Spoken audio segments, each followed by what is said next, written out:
In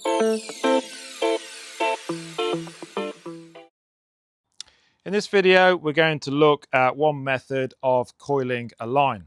Now, the main reason why we coil the lines is just to make sure they're kept nice and neat. So we've always got access to them to grab hold of them by the top tail here, and then we know exactly that they're going to fall nicely onto the deck, and we're not going to have lots of knots or bird's nests or anything like that. So this is what we're looking to achieve. So I'll just break this coil apart then. Now, when we've got a line that's got a pre-spliced loop in it, it's up to you however you want to use it. If you want to hook on something, then we would leave this bit till last. However, I'm going to just start with this actually. So I'm going to make the coil around about the length from my waist down to the floor. Now, the reason why I've done that is because I know this line, and I know that if I hang it at this sort of height, then I can get the right amount of coils in to make it look neat, and also then hang it on a hook for it to dry. So when I've got my first coil, I can then start gathering together the rest of the coils to make them all the same length.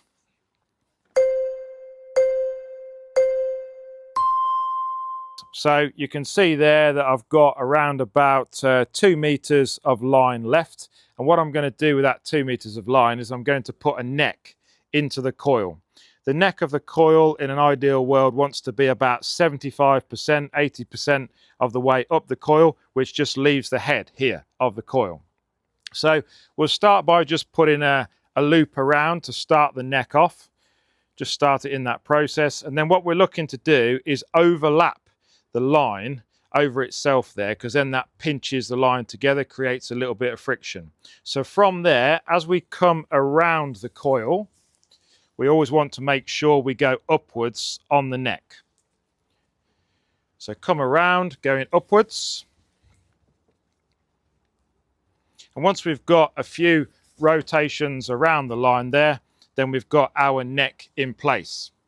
So now I'm just going to open up the head again so we can see the face of it. And all we're going to do with the tail that's left is we're going to put a bend in the line, and we're going to pass that bend through the face. So we go bend through the face, and then we've got that situation there. With our tail left here, we thread the tail through the bend that we put through, and then we're in a situation where we've got that configuration of the line, and that can then be stowed really neatly and tidily, ready for someone to grab in the future, and they know that there's not going to be any knots in it. And that is one method of coiling.